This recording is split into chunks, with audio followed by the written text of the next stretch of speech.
YouTube, an informative channel. ونصلي على رسوله الكريم أما بعد فأعوذ بالله من الشيطان الرجيم بسم الله الرحمن الرحيم والذين يؤذون المؤمنين والمؤمنات بغير ما اكتسبوا فقد احتملوا بهتانا وإثما مبينا صدق الله العظيم وصدق رسوله النبی الکریم. درود شریف پڑھ لیجیے.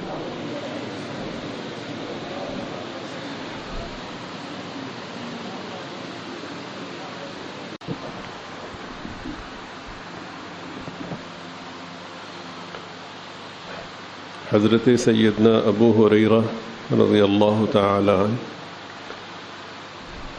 فرماتے ہیں کہ جناب رسول پاک صلی اللہ علیہ وسلم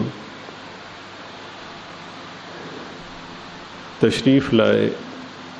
کچھ لوگ بیٹھے ہوئے تھے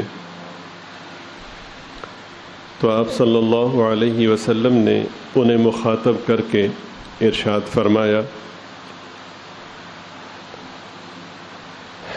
کہ کیا میں تمہیں نہ بتاؤں کہ تم میں بہتر کون ہے اور تم میں برا کون ہے؟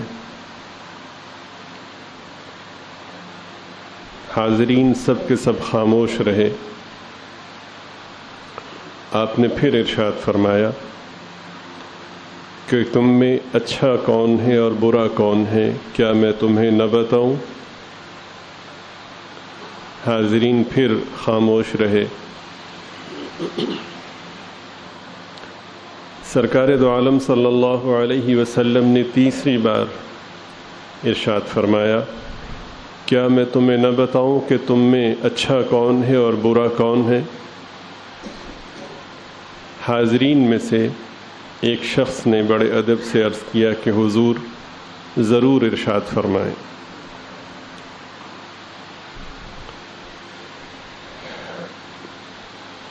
گفتگو کے سلسلے کو آگے بڑھانے سے پہلے لمحے بھر کو غور فرمائیے کہ اچھائی اور برائی کا تصور، اچھے اور برے کا پیمانہ ہمارے ذہنوں میں کیا ہے؟ ہمارے ذہنوں میں اچھے اور برے کا ایک پیمانہ تو یہ ہے کہ میں اچھا ہوں باقی سب برے ہیں، یا یہ کہ میں اچھا ہوں باقی مجھ سے کم اچھے ہیں. اور اچھے اور برے کا پیمانہ ایک یہ ہے کہ جو بظاہر نیک اعمال کرتا ہے وہ اچھا ہے، اور جو نیک اعمال نہیں کر پاتا وہ اچھا نہیں ہے. پھر اچھے اور برے کا ایک پیمانہ یہ بھی ہے کہ جو میرے خاندان سے ہے، میرے گھرانے سے، وہ اچھا ہے، باقی اتنے اچھے نہیں ہیں. اچھے اور برے کا ایک پیمانہ یہ بھی ہے کہ میری برادری کا اچھا ہے، دوسری برادریوں کے اتنے اچھے نہیں ہیں. پھر علاقائی اعتبار سے بھی بعض جگہوں پہ یہی پیمانہ سامنے آتا ہے کہ میرے علاقے کے لوگ اچھے ہیں، باقی علاقوں کے لوگ اتنے اچھے نہیں ہیں. پھر سیاسی اعتبار سے بھی یہی پیمانہ بعض جگہوں پہ سمجھا جاتا ہے کہ ہماری پارٹی کے لوگ اچھے ہیں، باقی پارٹیوں کے لوگ اچھے نہیں ہیں.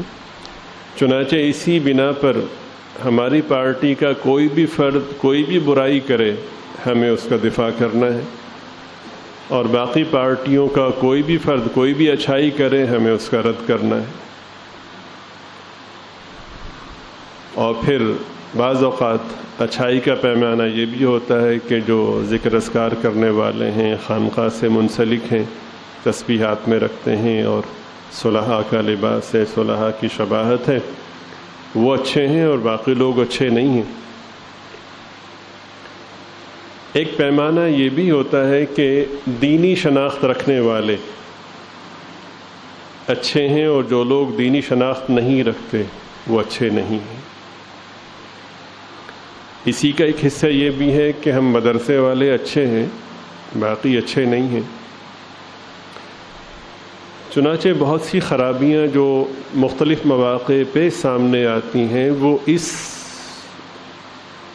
غلط مفہوم کی بنا پر آتی ہیں کہ ہم نے جو پیمانے متعین کر رکھے ہیں وہ درست نہیں ہیں، وہ قابل اصلاح ہیں۔ پیمانہ کون سا معتبر ہے؟ وہ ہے کہ جسے جناب رسول پاک صلی اللہ علیہ وسلم نے بیان فرمایا۔ اور یہاں پہ بھائی توجہ کے ساتھ، بہت توجہ کے ساتھ، اللہ آپ کو جزائے خیر عطا فرمائے، یہاں پہ یہ بات بہت ہی زیادہ قابل غور ہے کہ سرکار فرما رہے ہیں کہ تم میں اچھا کون ہے اور تم میں برا کون ہے۔ یہ اس لیے بھی قابل غور ہے کہ جسے سرکار اچھا کہہ دیں پھر اس سے اچھا کوئی نہیں ہو سکتا، اور جسے سرکار برا کہہ دیں اس سے برا کوئی نہیں ہو سکتا۔ اس لیے ذرا دل تھام کے اگلا مضمون سماعت کیجیے گا کہ ہم کہاں کھڑے ہیں۔ اگر ہم سرکار دو عالم صلی اللہ علیہ وسلم کے ارشاد عالی کی روشنی میں اچھوں میں ہیں تو اللہ کا شکر ادا کریں، اور اس اچھائی کے حوالے سے اس اچھائی کی بقا اور اس میں اضافے کی دعا کریں۔ اور اگر خدا نہ خواستہ، اللہ نہ کرے ہم اس دائرے میں ہیں کہ جسے سرکار نے برا کہا ہے، تو پھر یہ بات ذہن میں رہنی چاہیے کہ ساری دنیا مل کر اچھا کہے، نہ ہم اچھے ہو سکتے ہیں، نہ اچھوں کا مقام حاصل کر سکتے ہیں، نہ ہی دنیا میں اور نہ ہی آخرت۔ آپ سمجھ رہے ہیں؟ تو تیسری بار جب آپ نے ارشاد فرمایا تو حاضرین میں سے ایک صاحب نے بڑے ادب سے عرض کیا کہ حضور ضرور فرمائیں۔ تو آپ صلی اللہ علیہ وسلم نے دو باتیں ارشاد فرمائیں۔ نہ وہاں پر آپ نے خانقاہی نسبت کو معیار کے طور پہ بیان فرمایا، نہ مدارس کی نسبت کو، نہ صلحاء کی مشابہت کو، نہ کسی اور دینی حوالے سے کسی عنوان اور تعارف کو، نہ عبادات کی کثرت کو، نہ کوئی اور خیر کے کام کو آپ نے معیار کے طور پر بیان فرمایا، بلکہ آپ نے دو باتیں ارشاد فرمائیں اور دونوں ہی بڑی اہم ہیں۔ بھائی توجہ کے ساتھ، دونوں ہی باتیں بڑی اہم ہیں۔ فرمایا تم میں سب سے اچھا وہ ہے جس سے باقی لوگ خیر کی امید کریں، جس سے باقی لوگوں کو یہ امید ہو کہ میں اس سے بات کروں گا تو مجھے اچھا جواب ملے گا، مجھے میٹھی بات سننے کو ملے گی۔ تم میں اچھا وہ ہے جس سے لوگ خیر کی امید کریں اور جس کے شر سے لوگ مطمئن ہوں کہ بھئی اس آدمی سے مجھے کوئی تکلیف نہیں پہنچے گی۔ یہ دو باتیں ارشاد فرمائیں۔ یہ بات کرے گا تو اچھی کرے گا، میٹھی کرے گا، نرم کرے گا، اچھی گفتگو کرے گا۔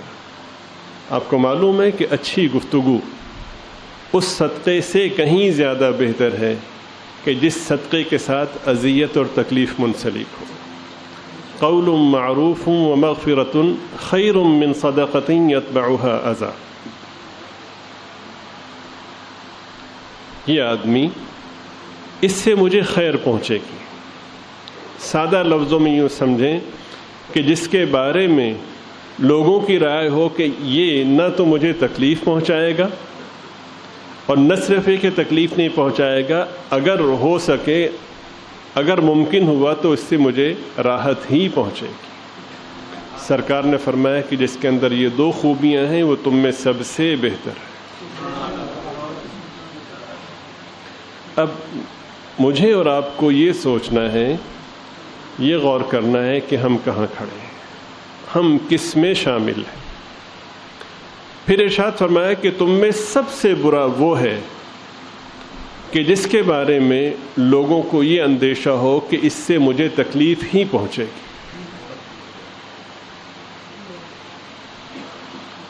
اور لوگوں کو یہ بھی اطمینانی ہو کہ اس سے مجھے راحت نہیں پہنچ سکتی۔ جس کے اندر یہ دو باتیں ہوں، فرمایا یہ تم میں سب سے زیادہ برا ہے۔ میرے لیے جو لمحہ فکریہ ہے وہ یہ ہے کہ مجھے یہ دیکھنا ہے کہ لوگ مجھ سے کس چیز کی امید کرتے ہیں، اور لوگوں سے مراد تمام کے تمام طبقات کے لوگ ہیں، اس لیے کہ بعض جگہوں پر ہم یہ سمجھتے ہیں کہ یہاں پہ ہم آدھے گھنٹے کے لیے یہاں پہ بیٹھے ہیں تو بڑی اچھی گفتگو بھی ہم کر لیتے ہیں، بہت نرم انداز بھی اختیار کر لیتے ہیں، خادم بھی بن جاتے ہیں، خلیق بھی بن جاتے ہیں، اور بہت ہی یوں سمجھیں کہ دل موہ لینے والا انداز تکلم بھی اختیار کر لیتے ہیں۔ لیکن جب وہاں سے ہٹ کر اپنے عمومی ماحول میں آتے ہیں تو پھر ہم جیسا فرعون بھی کوئی نہیں ہوتا۔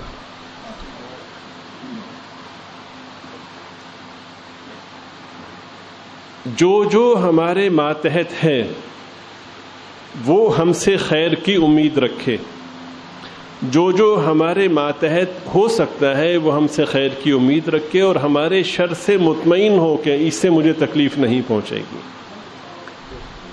جو ہمارے ماتحت ہو سکتا ہے، ماتحت کا اس لیے کہہ رہا ہوں کہ جو ماتحت نہیں ہو سکتا تو وہاں پر تو بڑوں کا اتنا پانی ہو جاتا ہے بھائی، بڑے بھیگی بلی بن جاتے ہیں۔ جی کہتے ہیں جی فلاں کو غصہ بہت ہے، کہ جی انہوں بلڈ پریشر دی تکلیف ہے، انہوں پتہ نہیں چلتا۔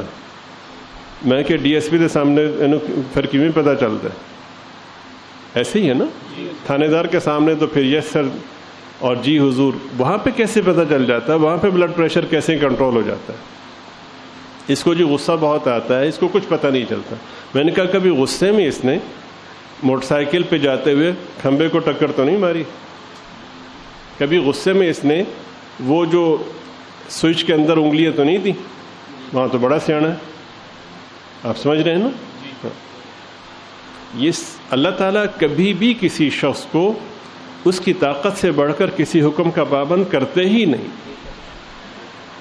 یہ سب ہم نے اپنے لیے غلط عذر گھڑ رکھے ہیں۔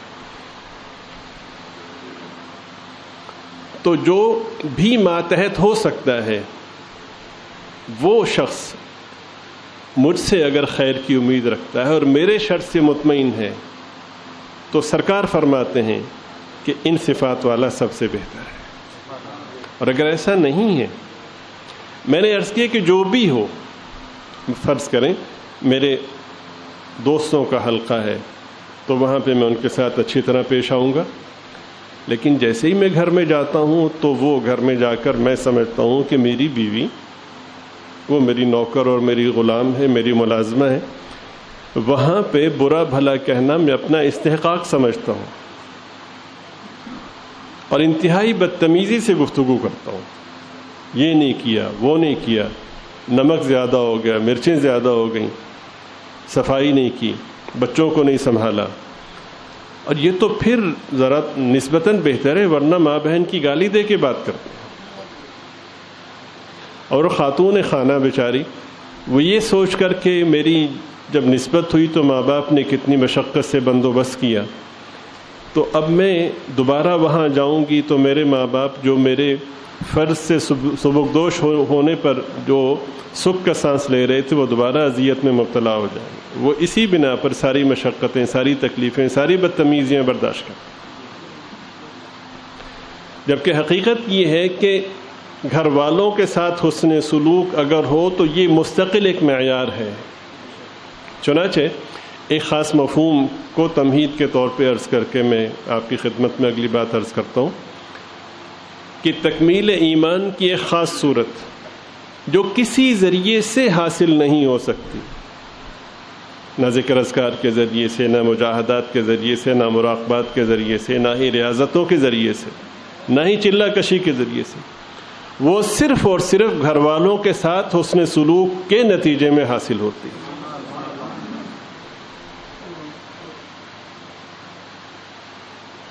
اس کے بغیر ممکن نہیں۔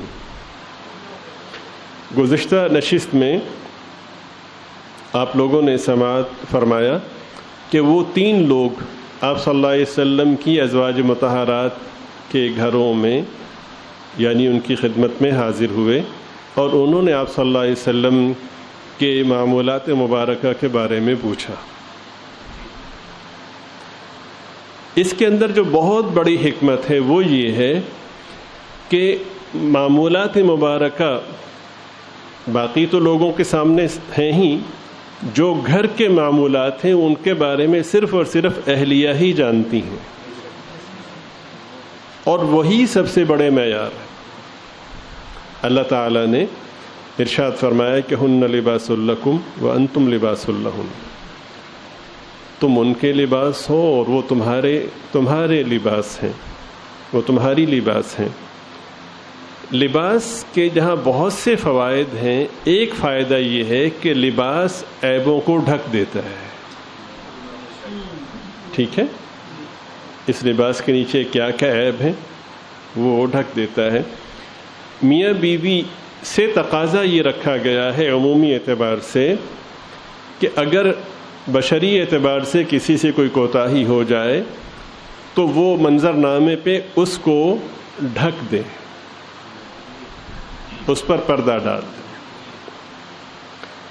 لباس کو پتہ ہوتا ہے کہ کون کون سی کوتاہی ہے، کوئی نہیں دیکھ رہا ہوتا، لباس کو معلوم ہوتا ہے کہ اس بدن پہ، اس جسم پہ کون کون سی کوتاہی ہے۔ سرکار دو عالم صلی اللہ علیہ وسلم تو ہر طرح کے عیب سے پاک ہیں، ہر طرح کی خوبیوں سے متصف ہیں، مجمع المحاسن ہیں صلی اللہ علیہ وسلم۔ تو وہاں پر تو معلوم یہ کرنا تھا کہ آن جناب کی جو پاکیزہ صفات ہیں انہیں بیان کیجیے، لیکن یہ معیار ہے، اور آپ صلی اللہ علیہ وسلم کی خدمت میں جو شخص بھی آیا وہ بنتا چلا گیا۔ اللہ تعالیٰ نے ایسے ایسے سلیقے انہیں عطا فرمائے، ایسی صفات عطا فرمائی کہ صدیوں کی تعلیم کے بعد بھی آدمی ان تک نہیں پہنچ پاتا، اور ہم پہ احسان کر گئے، جیسا کہ ایک موقع پہ عرض کیا گیا آپ کی خدمت میں کہ سرکار دو عالم صلی اللہ علیہ وسلم نے ارشاد فرمایا کہ ماں باپ کو محبت کی نگاہ سے دیکھنے پر مقبول حج عمرے کا ثواب ملتا ہے۔ حاضرین میں سے جھٹ سے ایک صاحب نے پوچھا کہ حضور یہ کام تو دن میں کئی دفعہ کر سکتے ہیں؟ فرمایا جتنی بار دیکھو گے اتنی بار مقبول حج عمرے کا ثواب ملتا ہے۔ ایک موقع پہ ہم پہ احسان فرمایا حضرت سیدنا انس رضی اللہ تعالی عنہ نے۔ احسانات ہی احسانات ہیں کہ آپ صلی اللہ علیہ وسلم کی خدمت میں ایک صاحب حاضر ہوئے اور بڑے ادب سے عرض کیا کہ حضور قیامت کب آئے گی؟ تو آپ صلی اللہ علیہ وسلم نے ارشاد فرمایا کہ ما عددت لہا، آپ نے قیامت کی کیا تیاری کی؟ وہ صاحب پریشان ہو گئے اور کہنے لگے کہ جو اللہ تعالیٰ کا معیار ہے اس حوالے سے تو میری کوئی تیاری نہیں ہے، بس ٹوٹے پھوٹے اعمال ہیں، فرائض کا اہتمام کرتا ہوں۔ البتہ ایک چیز ہے جو مجھے تسلی دیتی ہے، وہ یہ ہے کہ میں اللہ اور اس کے رسول سے محبت رکھتا ہوں۔ سرکار دو عالم صلی اللہ علیہ وسلم نے فرمایا اچھا اگر ایسا ہے تو سنو، جو جس سے محبت رکھتا ہے قیامت میں اسی کے ساتھ ہو۔ پوچھا صحابی نے، آپ نے یہ نہیں فرمایا کہ تم قیامت میں میرے ساتھ ہوگے۔ دیکھیے صحابی نے اپنے بارے میں پوچھا، سرکار رحمت للعالمین، جواب ایسا کہ قیامت تک آنے والے لوگوں کو مہک بار کر گیا، سب کے سب کی روحوں میں تازگی پھونک گیا۔ حضور میں اللہ اور اس کے رسول سے محبت رکھتا ہوں۔ آپ نے نہیں فرمایا کہ آپ قیامت میں میرے ساتھ ہوں گے، بلکہ فرمایا جو جس سے محبت رکھتا ہے قیامت میں اسی کے ساتھ ہوں۔ حضرت انس رضی اللہ تعالیٰ عنہ، یہ جو بار بار کہا جاتا ہے نا کہ اللہ والوں کی صفات میں سے یہ خوبی ہے کہ تمام تر اعمال کر کے بھی اپنے آپ کو سمجھتے ہیں کہ ہم نے کچھ نہیں کیا، یہ مطلوب ہے۔ حضرت انس رضی اللہ تعالیٰ عنہ فرماتے ہیں کہ اس ارشاد کے بعد مجھے جتنی تسلی ہوئی کہ آخرت میں کامیابی ہے، اس سے پہلے کبھی بھی نہیں تھی۔ حالانکہ حضرت انس رضی اللہ تعالیٰ عنہ سردار صحابہ میں سے ہیں، حضور پاک صلی اللہ علیہ وسلم کے گھرانے کے معاملات کو قریب سے دیکھنے والے، آپ صلی اللہ علیہ وسلم کی کتنی دعائیں آپ کے حق میں قبول ہوئیں، وہ یہ فرماتے ہیں جن کی پوری زندگی، جن کے 24 گھنٹے اللہ کی یاد میں صرف ہوتے تھے، وہ اپنی عبادات پہ بھروسہ نہیں کر رہے۔ وہ فرما رہے ہیں کہ سرکار نے فرمایا کہ جو جس سے محبت کرتا ہے قیامت میں اسی کے ساتھ ہوگا، تو ٹھنڈ پڑ گئی، اس لیے کہ مجھے سرکار سے محبت تھی اور تسلی مجھے ہوئی کہ میں قیامت میں جنت میں سرکار کے ساتھ ہی ہوں۔ تو یہ صحابہ کو اللہ تعالیٰ نے جو سرکار کی بارگاہ میں پہنچا، جس پہ نظر پڑی، سبحان اللہ، وہ غلام تھا تو سید بن گیا، وہ غلام تھا تو سردار بن گیا، رضی اللہ تعالی عنہم اجمعین۔ تو گھریلو امور کے بارے میں پوچھا، ازواج مطہرات سے پوچھا، اس میں حکمت یہ ہے کہ گھر کے معاملات کو جتنا خاتون خانہ جانتی ہیں اتنا کوئی اور نہیں جانتا۔ چنانچہ باہر تو ہر شخص تھوڑی دیر کے لیے نیک بن جاتا ہے، گھر میں آنے کے بعد جو کیفیات کا تضاد سامنے آتا ہے تو وہ جو ہے نا، ما ظہر منہا وما بطن، وہ پھر باقی نہیں رہتا۔ اللہ سے تعلق یہ ہے، اللہ سے محبت یہ ہے، اللہ تعالیٰ کی ذات بابرکت کا استحضار یہ ہے کہ بادشاہ کے سامنے ہو یا ولی کے سامنے، فقیر کے سامنے ہو یا امیر کے سامنے، اجنبی لوگوں کے سامنے ہو یا شناسہ کے سامنے، اپنے باس کے سامنے ہو یا اپنے خادم کے سامنے، عوام الناس کے سامنے ہو یا خواص کے سامنے، ہر موقع پر اللہ تعالیٰ کا استحضار ہو، ان کی عظمت کا استحضار ہو۔ خاتون خانہ کو گالی دینے سے پہلے یہ سوچ لے کہ مجھے اس گالی کا جواب اللہ کے ہاں دینا ہوگا، اس سے بدتمیزی کرنے سے پہلے سوچ لے کہ مجھے اس کا جواب دینا ہوگا۔ ایک اللہ والے گزرے ہیں، ان کے بارے میں سنا ہے کہ وہ مختلف جگہوں پر وعظ کے لیے تشریف لے جاتے تھے، اور وعظ کے لیے جانے سے پہلے باقاعدہ باضابطہ اپنی نیت کو درست کرنے کا اہتمام کرتے تھے۔ 2 رکعت نفل پڑھتے، اللہ سے درخواست کرتے کہ اللہ نفس و شیطان کے شر سے مجھے محفوظ فرما اور میری مدد فرما اور مجھے اخلاص نصیب فرما، اور اپنی بارگاہ میں ان ٹوٹے پھوٹے الفاظ کو قبول فرما۔ بار بار اپنی نیت کو ٹٹولتے اور اپنی جیب سے خرچ کر کے جاتے، جو بھی ممکن ہو سکتا، دور دور جاتے اور وہ دین کی بات لوگوں تک پہنچاتے۔ ان کا وقت پورا ہوا، اللہ کی بارگاہ میں پہنچے، کسی شخص نے انہیں خواب میں دیکھا تو ان سے پوچھا کہ کیا رہا، تو انہوں نے کہا کہ اللہ تعالیٰ کی بارگاہ میں حاضری ہوئی تو اللہ تعالیٰ نے مجھ سے پوچھا کہ کیا لے کر آئے ہو، تو میں نے بڑے ادب سے عرض کیا کہ یا اللہ، میری حیثیت ہی کیا ہے کہ میں آپ کی بارگاہ میں آپ کی شان کے مطابق کچھ لے کے آ سکوں۔ البتہ ایک چیز ہے جو آپ ہی کے فضل کا نتیجہ ہے، وہ یہ ہے کہ جب میں لوگوں کے سامنے وعظ کرنے کے لیے گیا، جب میں نے دین کی دعوت دی اور دین کی طرف بلایا، تب میں نے پوری کوشش کی کہ میں اخلاص کے ساتھ کہوں، آپ کو راضی کرنے کی نیت سے کہوں۔ ہر بار میں نے کوشش کی کہ میں جو بات کہوں لوگوں کی واہ کے لیے نہ ہو اور اپنی تعریف کے لیے نہ ہو، بلکہ خالصتاً آپ کی رضا کے لیے ہو۔ اللہ پاک فرماتے ہیں، اللہ پاک نے ارشاد فرمایا کہ آپ بالکل ٹھیک کہتے ہیں، آپ نے جب وعظ کیا 100% اخلاص کے ساتھ کیا، اس لیے کہ ہم دلوں کے بھیدوں کو خوب جاننے والے۔ وہ کہتے ہیں میں بڑا خوش ہوا کہ اب تو بات بن گئی۔ اللہ پاک نے فرمایا کہ یہ آپ کے وعظ ہیں، وہ سارے گنوائے، فرمایا سب اخلاص سے کیے، اگلی بات فرمائی کہ ہمیں قبول نہیں، جاؤ۔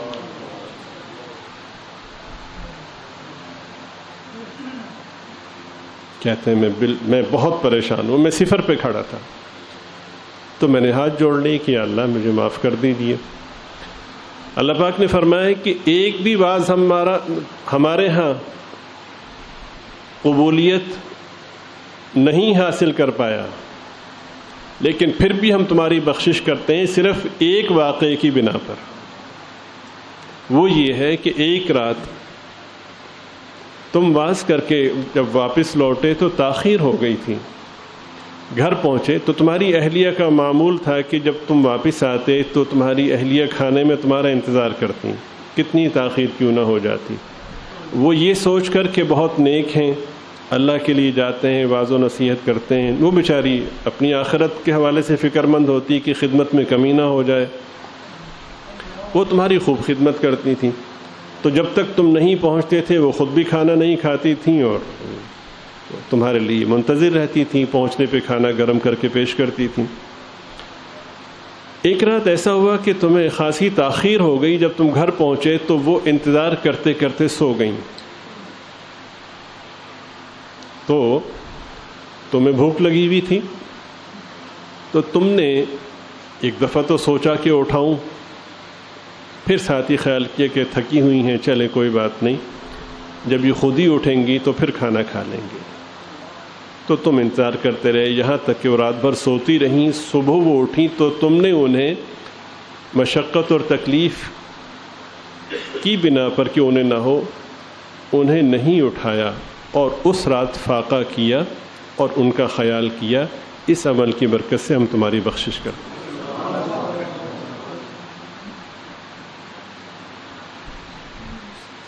اور ویسے بھی حدیث شریف میں ہے کہ تمہاری یقینی مدد تمہارے کمزوروں کی برکت سے کی جاتی ہے، تمہیں یقینی طور پر تمہارے کمزوروں کی برکت سے رزق دیا جاتا ہے، اور خاتون صنف نازک ہے، مرد کے مقابلے میں ضعیف ہے، اس کی برکت سے اللہ تمہاری مدد بھی کرتے ہیں اور اللہ تعالیٰ تمہیں رزق بھی عطا فرماتے ہیں۔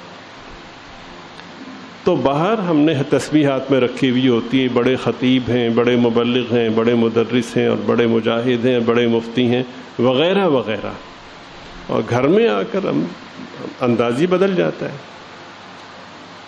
اب یہ جو حدیث پاک ہے کہ سرکار دو عالم صلی اللہ علیہ وسلم نے ارشاد فرمایا کہ اگر اللہ کے علاوہ کسی کو جائز ہوتا کہ سجدہ کیا جائے تو میں خواتین کو پابند کرتا کہ وہ اپنے شوہروں کو سجدہ کریں۔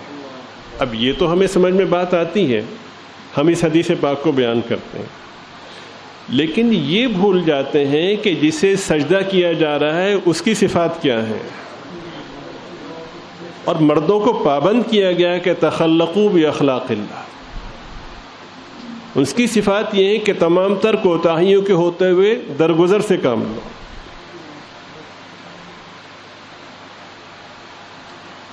تمہیں بڑے بننے کی صفات کیا ہیں، اس کے ضابطے کیا ہیں؟ بڑے بنے نہیں اور اگلی بات کو لے کر بیٹھ گئے کہ یہ کہا گیا کہ خواتین کو پابند کیا گیا ہے۔ وہ بیچاری اس پر گفتگو اس لیے نہیں کرتی کہیں ایسا نہ ہو کہ کوئی جملہ منہ سے ایسا نکل جائے کہ جس سے آخرت خراب ہو جائے۔ اب ہوتا یہ ہے کہ گھر میں جو ہم گالی گلوچ کرتے ہیں، مار پیٹ کرتے ہیں، اس کی بنا پر مغرب اور ملت کفریہ چند افراد کی بنا پر، افراد پر نہیں پورے اسلام پہ انگلی اٹھاتے ہیں۔ چنانچہ یہ جو حقوق نسواں بل ہے، خواتین کی آزادی، نام نہاد آزادی کا جو بل ہے، جو کہ 100% غلط ہے، اس کی انہیں جرت ہی تب ہوئی کہ یہاں سے واقعات ان کے سامنے گئے کہ خواتین پہ تشدد ہو رہا ہے، خواتین کے ساتھ گالی گلوچ کا معاملہ ہے، خواتین کو گھٹیا سمجھا جاتا ہے وغیرہ وغیرہ۔ حالانکہ دین اسلام تو انتہائی محبت کا دین، درگزر کا دین ہے، جوڑ کا دین ہے، توڑ کا دین نہیں ہے۔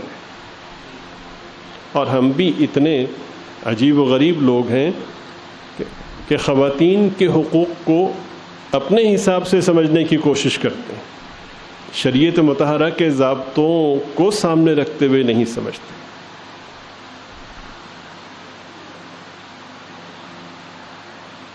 بہرحال ہم کچھ بھی کر لیں، ضابطے تو اللہ ہی کے اٹل ہیں۔ چند نیک لوگ اگر یہ طے کر لیں کہ ایسا کرنے سے معاملہ ٹھیک ہو جائے گا، تو یہ ذہن میں رکھیے کہ نیک ہو یا برا ہو، اللہ تعالیٰ کے ضابطوں کی پیروی کرنے پر ہی اللہ کی رحمت میسر ہوگی۔ اپنی مرضی چاہے ساری دنیا کے ولی مل جائیں، ایک خلاف ضابطہ چیز کو اختیار کرنے پر یا اس پر اتفاق کرنے پر اللہ تعالیٰ کی مدد شامل حال نہیں ہوتی۔ ہم اللہ کے تابع ہیں، ہم اللہ تعالیٰ کے ضابطوں کے تابع ہیں، اللہ کے ضابطے کسی فرد یا کسی طبقے کے تابع نہیں ہیں۔ اور پھر ایک نظام ہے، وہ بڑا عجیب و غریب نظام ہے، اور اللہ تعالیٰ نے اس نظام سے منسلک فرما دیا ہے کہ ادھر تم درگزر سے کام لوگے، اپنے ماتحتوں کے ساتھ درگزر کا معاملہ کرو گے تو جس کے ماتحت تم ہو وہ تمہارے ساتھ درگزر کا معاملہ کرے گا۔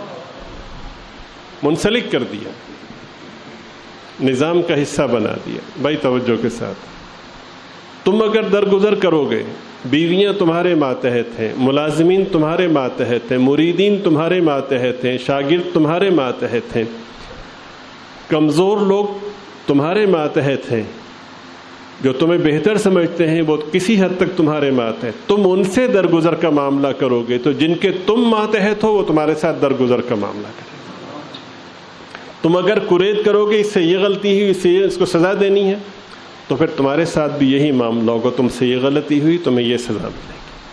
تم باوجود کوتاہیوں کے، باوجود عیوب کے پردہ پوشی کرو گے تو تمہارے عیب اس کے سامنے ہے، وہ تمہارے عیبوں کے باوجود تم پہ پردہ پوشی کرے گا۔ دو اور دو چار والی بات۔ تو جو لوگ بھی، جتنے افراد بھی، جتنے طبقات بھی ماتحت ہو سکتے ہیں، میری اگر دکان ہے، دکان پہ دو چار ملازم ہیں، تو میں اس بنا پر کہ میں ملازم کو تنخواہ دیتا ہوں، میں بدتمیزی سے بات کرتا ہوں۔ اگر ملازم سے گفتگو اس درجے کی نہ ہو جتنا کہ جج صاحب یا وزیر اعلیٰ اور گورنر سے باوقار انداز کی ہوتی ہے یا ہو سکتی ہے، اگر اس درجے کی نہیں ہے تو ذہن میں رکھیے کہ اللہ تعالیٰ کے ہاں عزت نفس کو مجروح کرنے کا سوال ہو سکتا ہے۔ اگر شاگرد سے گفتگو اپنے ہم اساتذہ یا اپنے ہم ساتھی یا اپنے بڑے اساتذہ کی تکریم کے مفہوم میں نہ ہو تو ذہن میں رکھیے کہ باوجود ہے کہ ہم دین پڑھا رہے ہیں، اس کو شرمندہ کرنے، اگر مقصود شرمندہ کرنا ہو، اگر مقصود اس کو نیچا دکھانا ہو، اس کو اس چیز کا بھی پھر اللہ تعالیٰ کے ہاں جواب دینا ہو۔ دارالعلوم میں ایک استاد حدیث تھے، ان کی للہیت کا عالم یہ تھا، اخلاص کا عالم یہ تھا کہ وہ اپنے ہی ایک شاگرد کے ہاتھ پر بیعت ہو گئے۔ یہ ضابطے اللہ کے ہیں۔ جب ایک کافر کی تکریم آپ پر لازم ہے تو ایک اللہ سیکھنے کے لیے آئے ہوئے شخص کی تکریم کس قدر لازم ہو، حدیث پڑھنے کے لیے جو آیا اس کی تکریم کس قدر لازم ہو۔ یہ تو اللہ کا ایک نظام ہے کہ وہ آپ سے سیکھ رہے ہیں، بلکہ آپ اللہ تعالیٰ کا شکر ادا کریں۔ دیکھیے اللہ کے راستے میں خرچ کرنے کے کتنے فوائد اور کتنے فضائل ہیں۔ اہل علم فرماتے ہیں کہ جب کوئی شخص اللہ کے راستے میں خرچ کرتا ہے تو جب تک وہ یہ یقین نہ کر لے کہ جس کو میں نے دیا ہے اس کا مجھ پر احسان ہے، اس وقت تک انفاق فی سبیل اللہ کے ثمرات مرتب نہیں ہوتے۔ اور یہ بات سمجھ میں آتی ہے، اس نے قبول کیا ہے تو آپ کا صدقہ جو ہے وہ مصرف میں پہنچا ہے۔ ابھی تک تو آپ چودھری بنے ہوئے نا، اگر وہ کہتے مجھے نہیں چاہیے تو کیا پلے رہ جائے گا؟ تو اس کی عنایت ہے، دل سے اس کی تکریم ہونی چاہیے، دل سے اس کی عزت ہونی چاہیے۔ پھر ہم ایک اور بھی یہاں پہ ایک بہانہ تراشتے ہیں کہ جی جیسے مزدور لوگ ہمارے ہاں کام کرتے ہیں، ہم مزدوروں کو گالی دے کے بلاتے ہیں۔ آپ کو معلوم ہے کہ مزدور کا کیا مقام ہے؟ ساری دنیا فدا ہے سرکار دو عالم صلی اللہ علیہ وسلم پر، آپ کی جوتیوں کی خاک پر۔ مزدور کو یہ مقام حاصل ہے کہ مزدور کے محنت کی بنا پہ پھٹے ہوئے ہاتھوں کو سرکار نے بوسہ دیا ہے۔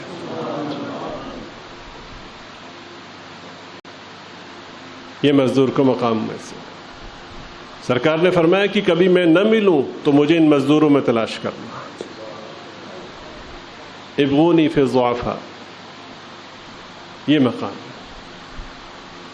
فرمایا کہ ایک امیر متقی آدمی ہے، ایک مزدور متقی ہے۔ مزدور متقی امیر متقی آدمی سے 500 سال پہلے جنت میں جائے گا.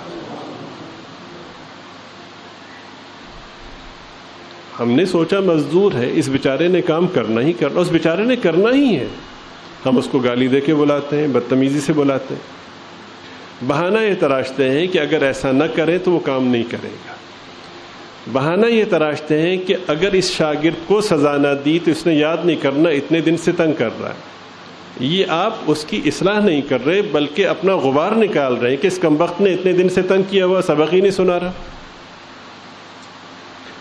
اگر انگریزی اسکولوں میں پورے سال میں جہاں ہزاروں بچے پڑھتے ہیں ایک بھی شکایت ایسی نہیں آتی کہ استاد جو ہے وہ اس نے بچوں کو مارا ہو یا بدتمیزی کی ہو، تو اس کا مطلب یہ ہے کہ وہ چند ہزار تنخواہ، فرض کریں ₹1,00,000 تنخواہ ہے، اپنی جو ₹1,00,000 تنخواہ ہے اس کے پیش نظر وہ اپنے اوپر ضبط کرتا ہے. بچے تو وہ بھی تنگ کرتے ہیں، بلکہ ہمارے مدارس میں پڑھنے والے بچوں سے زیادہ تنگ کرتے ہوں.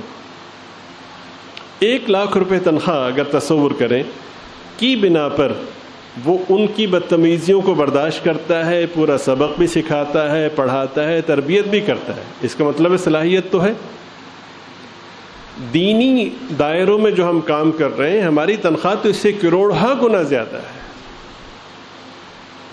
جو اللہ تعالیٰ کے ہاں اس کا اجر ہے وہ ہم سوچ نہیں سکتے کیا ہے. سرکار فرما رہے خیرکم من تعلم القرآن وعلمہ. تو ہم ایسا کیوں نہیں کر رہے؟ ہم نے پہلے دن طے کر لیا کہ میرا کام مارنا ہے، میرا کام تلخی سے ڈانٹنا ہے، برا بھلا کہنا ہے. اس کی بھی اتنی ہی عزت نفس ہے. اگر میں اپنے استاد کا جیسا احترام کرتا ہوں اپنے شاگرد کے ساتھ اس باوقار انداز میں بات نہیں کر سکتا تو مجھے اللہ کے ہاں جواب دینا ہوگا. اور دوسری بات ہے کہ باوقار گفتگو ہوگی، مؤدب اصطلاحات اس موقع پہ اختیار کریں گے تو اس بچے سے ہم امید رکھیں گے کہ آگے چل کے یہ مؤدب بنے گا. اور اگر ہم نے بات کی اوئے تم یہ کرو، اوئے وہ پھڑ کے لیا، تو اس نے شیخ الحدیث بننے کے بعد بھی اوئے توئے سے بات کرنی اور اسی کا تسلسل چلا جا رہا ہے. یہ اچھی گفتگو، مؤدب اصطلاحات، یہ ایک طرح کی انویسٹمنٹ ہے. جیسی انویسٹمنٹ کریں گے ویسا ہی نفع سامنے آئے گا. اگر تو سکھائیں گے تو بدلے میں تو سننے کو ملے گا، اگر آپ کہیں گے تو بدلے میں آپ سننے کو ملے گا. دو طرح کے اساتذہ ہیں. ایک استاد وہ ہے کہ جب وہ کلاس میں آتا ہو تو طلباء کا خون خشک ہو جاتا ہے. دو طرح کے پیر صاحب ہیں. ایک پیر صاحب وہ ہیں کہ جن کو دیکھ کے خون خشک ہو جاتا ہے اور یہ اس بنا پہ لوگ مانتے ہیں کہ پیر صاحب کی بدعا نہ لگ جائے، اور پیر صاحب بھی خوب اس کمزوری کا فائدہ اٹھے. تو سانو اس دن اس طرح کیا سی نا پھر، اور اتفاق سے کوئی اس کا حادثہ ہو گیا تو پھر وہ یہی کہتے ہیں، یہی تاثر دیتے ہیں. حضرت شیخ الاسلام حضرت مدنی نور اللہ مرقدہ کی خدمت میں کوئی صاحب حاضر تھے تو انہوں نے کسی کا تذکرہ کیا کہ جی اس آدمی نے مجھے فلاں موقع پہ یہ کہا، فلاں موقع پہ یوں تنگ کیا، یوں تنگ کیا، یوں تنگ کیا. اب گفتگو کا تسلسل ذرا ذہن میں رہے. حضرت اس نے یوں پریشان کیا، یوں پریشان کیا، اور رات کو اس کے گھر کو آگ لگ گئی. حضرت نے فرمایا تم نے سمجھا تمہاری کرامت ہو گئی. ہمارا یہی، ہم ایک طرح سے یوں سمجھے کہ اس کو ہم نے ان بیچاروں کو یرغمال بنایا ہوا ہے، حالانکہ ہم نہیں جانتے کہ کتنے مریدین اور کتنے خادم ایسے ہو سکتے ہیں کہ جو شیخ سے ہزارہ گنا زیادہ بلند مرتبے پہ فائز. کتنے طالب علم ایسے ہو سکتے ہیں. تو یہ تو اللہ تعالیٰ نے پردہ رکھا ہے اور اللہ تعالیٰ نے اس طرح سے ایک مقام آپ کو عطا کیا ہے. آپ استحصال کیوں کرتے ہیں؟ اگر ایک شیخ جو ہے وہ اپنے مریدین کے ساتھ محبت کا، نرمی کا، شفقت کا معاملہ نہیں کر سکتا، اسے کوئی حق نہیں کہ اس منصب پہ بیٹھے. بھئی اصلاح کے لیے ایسا ہوتا ہے، میں گناہ گار بہت ہی ادب سے معافی مانگتا ہوں، اصلاح مخاطب کی ہے ہی نہیں، اصلاح صرف اپنی ہے، بس بات ختم ہے. دوسرے کی منت سماجت. دین خیر خواہی کا نام ہے. خیر خواہی کا مطلب یہ ہے کہ منت سماجت کے ساتھ اللہ کی طرف متوجہ کر. اصلاح تو اپنی کرنی. جہاں یہ سوچا کہ مخاطب کی اصلاح کرنی ہے، سب سے بڑا گناہ تو پھر یہ ہوا کہ اپنے آپ کو پارسا سمجھا، اس کو برا سمجھا.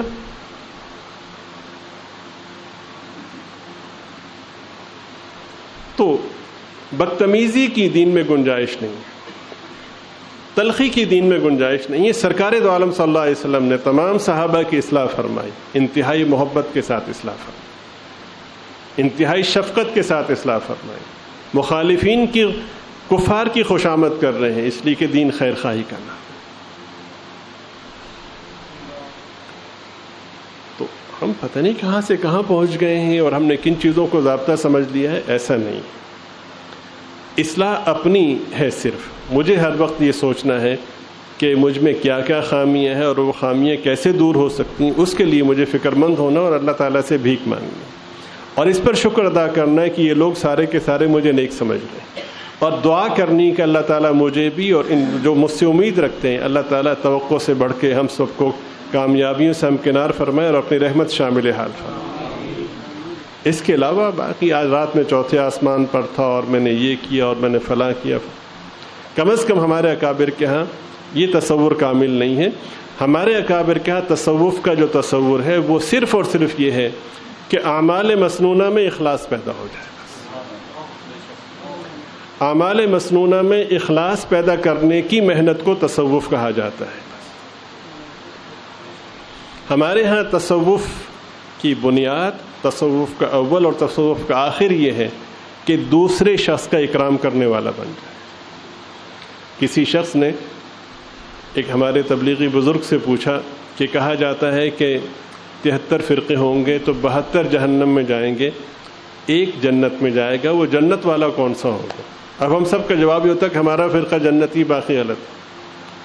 تو بڑا خوبصورت جواب دیا. انہوں نے فرمایا کہ وہ فرقہ جنتی ہوگا جو باقی 72 کو جنت میں لے جانے کی فکر کرے گا.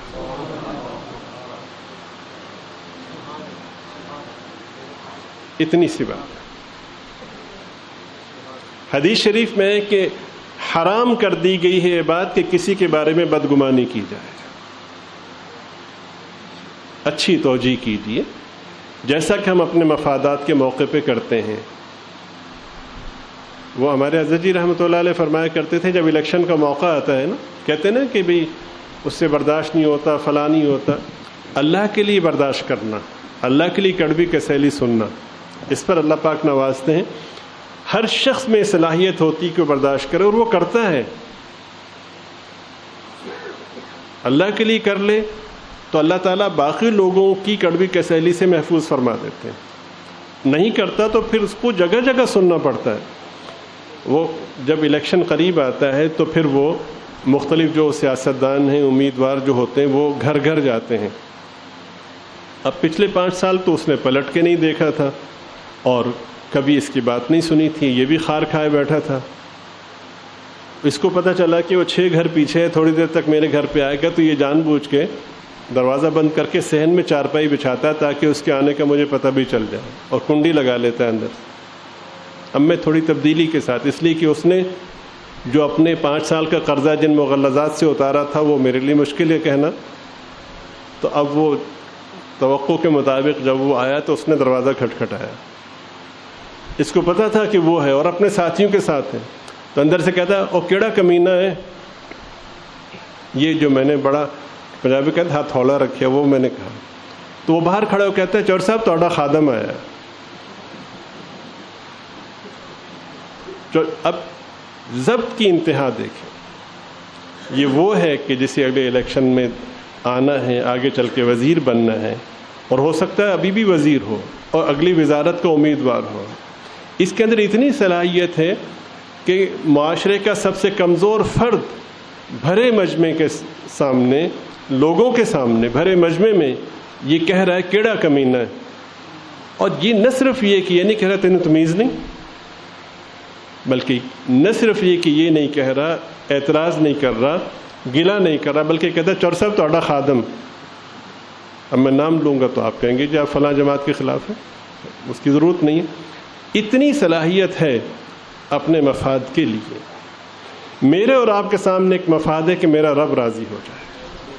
اس مفاد کے لیے اگر ہم گالی دینے والے کو اتنا کہہ دیں کہ تہاڈا خادم آیا تو سبحان اللہ، اللہ تعالیٰ کہاں سے کہاں پہنچا دیا۔ یہ مطلوب ہے، بس صرف یہ مطلوب۔ حضرت حکیم الامت رحمۃ اللہ علیہ یہ لکھا کرتے تھے اشرف برائے نام۔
صلی اللہ علیہ وسلم۔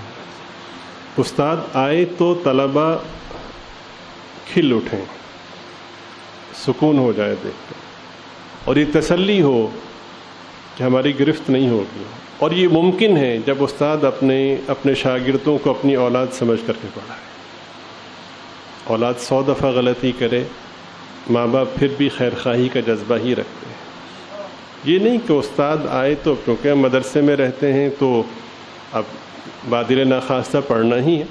حضرت شیخ الاسلام شیخ العرب والعجم حضرت اقدس حضرت مدنی نور اللہ مرقدہ کے بارے میں سنا ہے کہ جب وہ تشریف لاتے تھے تو شدت سے انتظار ہوتا تھا، اور جب پڑھا کے جاتے تھے تو کسک ہوتی تھی کہ کیوں چلے گئے۔ شیخ کو دیکھے تو ٹھنڈ پڑ جائے، یہ نہیں کہ وہ بدوا دیں گے۔ وہ قاری ہمارے حضرت مولانا قاری محمد حنیف صاحب رحمۃ اللہ علیہ بہت خوبصورت واز فرماتے تھے۔ انہوں نے بڑی خوبصورت بات فرمائی۔ ایک آدمی کہنے لگا کہ بھئی ساڑھا پیر بڑا تگڑا ہے، اگ بھی لا دیندا ہے۔ تو انہوں نے کہا کہ پیر ہے کہ پھر سوئی گیس دا چولہا؟ یہ تو مطلب ہے کہ کیسی بات کر رہے ہیں آپ؟ شفقت ہی شفقت ہے، نرمی ہی نرمی۔ حضرات صحابہ رضی اللہ تعالیٰ عنہم فرماتے ہیں کہ سرکار اقدس صلی اللہ علیہ وسلم کی ذات بابرکت کے بارے میں یقین کی حد تک ہمیں یہ کیفیت میسر تھی کہ سرکار سب سے زیادہ مجھ سے محبت کرتے ہیں۔ ہر شخص کا یہ ذہن تھا، ہر شخص کا یہ یقین تھا۔ یہ جب اتباع ہی کا نام دین ہے تو پھر یہ ہونا چاہیے، اور وہ تب ممکن ہے کہ شیخ اپنے مریدین کو، سبھی مریدین کو اپنے سے 1000 گنا بہتر سمجھے، استاد اپنے شاگردوں کو اپنے سے 1000 گنا بہتر سمجھے۔ پھر بہتر کی بے ادبی کا امکان بھلا باقی رہ جاتا ہے؟ اگر بہتر کی بھی بے ادبی کر دی تو پھر اس کا مطلب ہے کہ آپ کا دعویٰ غلط ہے۔ اعلیٰ درجے کی پردہ پوشی ہو، یہ طے شدہ ہے کہ تنقید سے اصلاح نہیں ہوتی، پردہ پوشی سے اصلاح ہوتی۔ حضرت قطب الاقطاب امام ربانی رحمۃ اللہ علیہ پڑھایا کرتے تھے، مسجد میں سبق ہوتا تھا۔ ایک طالب علم بڑا لائق فائق تھا، کبھی اس کا ناغہ نہیں ہوا۔ فجر کی نماز کے بعد درس ہوا کرتا تھا، تو ایک دن ایسا ہوا کہ اس طالب علم کی جب آنکھ کھلی تو اس نے دیکھا کہ خاصا وقت ہو گیا ہے اور نماز بھی قضا ہو گئی۔ جب اٹھا تو اس کو احساس ہوا کہ مجھ پر غسل بھی لازم ہے۔ اب اس نے سوچا کہ آج تک میرا ناغہ نہیں ہوا، آج اگر ناغہ ہو گیا تو استاد صاحب کی جو دعائیں مجھے مل رہی ہیں، جو ان کی شفقتیں مجھے میسر ہیں، مسلسل پابندی کی، ظاہر ہے کہ ایک طالب علم بڑا ہی لائق فائق ہو اور اس کے ساتھ ساتھ پھر وہ خدمت گزار بھی ہو، اطاعت گزار بھی ہو اور صلاحیت، تو اس پر اضافی توجہ استاد کی ہوتی ہے۔ بعض اوقات ایسا ہوتا ہے کہ کسی ایک طالب علم پہ استاد فوکس کرتا ہے اس کی صفات کی بنا پہ، بھئی یہ طالب علم متقی بھی ہے اور یہ طالب علم مؤدب بھی ہے، تو یہ استاد کے اختیار میں نہیں ہوتا، وہ طالب علم خود توجہ لیتا ہے۔ تو وہ اس طرح کا طالب علم تھا۔ اب اس نے سوچا کہ اللہ تعالیٰ کی ذات تو بڑی ذات ہے، معاف کرنے والی ہے، تو میں نماز تو قضا ہو ہی گئی ہے، بعد میں قضا کر لوں گا۔ غلطی اس سے یہ ہوئی کہ وہ بغیر غسل کیے اس بات کی بنا پر، اس ڈر کی بنا پر کہ کہیں استاد صاحب کی دعاؤں سے محروم نہ ہو جاؤں، وہ جا کے درس میں شریک ہو گیا۔ وہ جیسے ہی پہنچا تو استاد صاحب کو اللہ تعالیٰ نے جو من کی آنکھیں تھیں ان سے وہ ساری کیفیت اللہ تعالیٰ نے دکھا دی۔ استاد صاحب کو پتہ چل گیا کہ یہ طالب علم پاکی کی حالت میں نہیں ہے اور ڈر کی بنا پہ آ گیا۔ اب ہم جیسا کوئی نام نہاد اس مسند پہ بیٹھا ہوا ہوتا تو فوراً کہتا وہاں پہ اپنی بزرگی ثابت کرنی تھی، لوگوں کو بتانا تھا، ہمیں کشف بھی ہو جاتا ہے، اور لوگوں کو بتانا تھا ہم یوں اصلاح کرتے ہیں، اٹھو تمہیں شرم نہیں آتی، تم نے یہ پڑھا اب تک، بہت کچھ۔ حضرت نے یہ نہیں فرمایا۔ اب صورتحال یہ تھی کہ درگزر سے کام بھی نہیں لے سکتے تھے کہ ناپاکی کی حالت میں مسجد میں بیٹھنا جائز نہیں، اور دوسری صورت یہ تھی کہ اس کو کہہ بھی نہیں سکتے تھے، اگر کہتے تو سب کے سامنے وہ شرمندہ ہوتا۔ جیسے ہی وہ آ کر بیٹھا تو استاد صاحب نے کتاب بند کی اور فرمایا بھائی آج چھٹی اور تفریح کے لیے دریا کنارے چلیں گے، وہاں نہائیں گے، چلو چلتے ہیں۔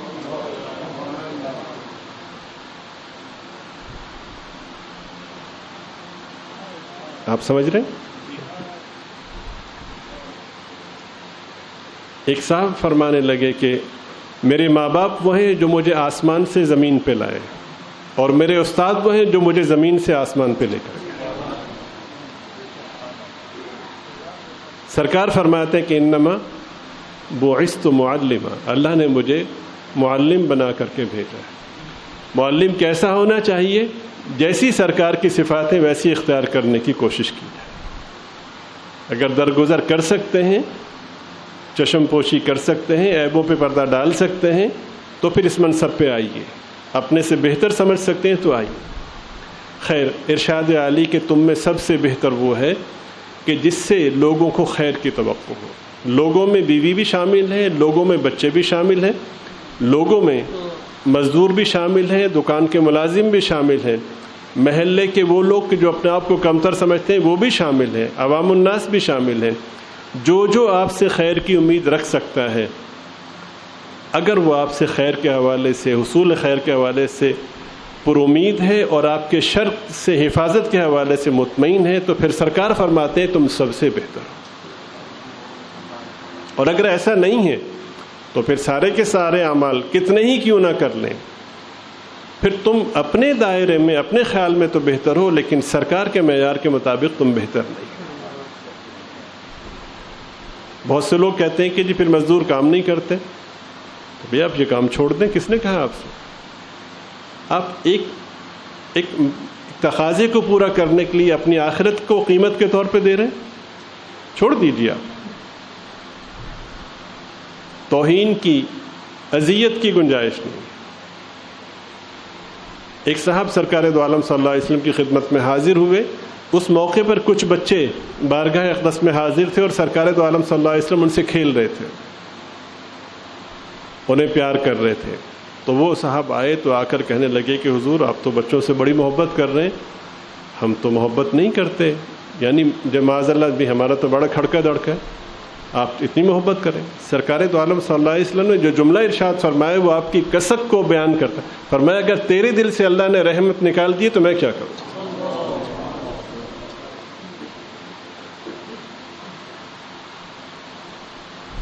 اگر کر سکتے ہیں تو اس منصب پہ آئیے. اور اس منصب کا کیا ہے؟ عام معاشرے میں جب کہیں سے گزریں تو لوگوں کو ٹھنڈ پڑ جائے. حضرت فرمایا کرتے یہ نہیں کہ باپ گھر میں آئے تو بچے چھپنا شروع ہو جائیں, بیوی سہم جائے, نہیں. باپ گھر میں آئے تو بچے خوش ہو جائیں, گھر والے خوش ہو جائیں کہ الحمدللہ کہ یہ اللہ تعالیٰ کی رحمت کا مظہر ہے. شاگردوں میں جائیں تو طلباء خوش ہو جائیں کہ ادب کے ساتھ ساتھ ان کو یہ احساس ہو کہ اللہ کی رحمت کی بارش نازل ہو رہی. یہ نہ ہو کہ آپ بے ادبی کا ڈراوا دے کر آپ ان سے کام کروائیں, ایسا نہیں. اور یہ اس سسٹم کو سمجھیں, ادھر درگزر کریں گے تو ادھر سے درگزر کا معاملہ ہوگا, ادھر پردہ پوشی ہوگی تو ادھر سے پردہ پوشی ہوگی, ادھر رحمت کا معاملہ ہوگا تو ادھر سے رحمت کا. میری پردہ پوشی, میری طرف سے نرمی تو جزوی ہے, وہ تو سراپا رحمت ہے. اللہ تعالیٰ مجھے آپ کو ہم سب کو سمجھنے کی اور اخلاص کے ساتھ عمل کی توفیق عطا فرمائے. اگلی نشست انشاءاللہ اسی کا تسلسل ہوگی. اللہ تعالیٰ کہنے سننے میں کوتاہیوں کو معاف فرمائے, عافیت کے ساتھ دارین میں پردہ پوشی کا معاملہ فرمائے, اور اپنے کرم سے ہم سب کا خاتمہ ایمان پر فرمائے. احباب متوجہ ہوں, نماز کا وقت ہو گیا ہے. ساتھی پہلے کھانا کھا لیں, اس کے بعد نماز ادا فرمائیں. وہ ساتھی کی جنہوں نے وقت لیا ہوا ہے وہ تشریف رکھیں, باقی سب ساتھیوں کو جانے کی اجازت ہے. وآخر دعوانا ان الحمد للہ رب العالمین.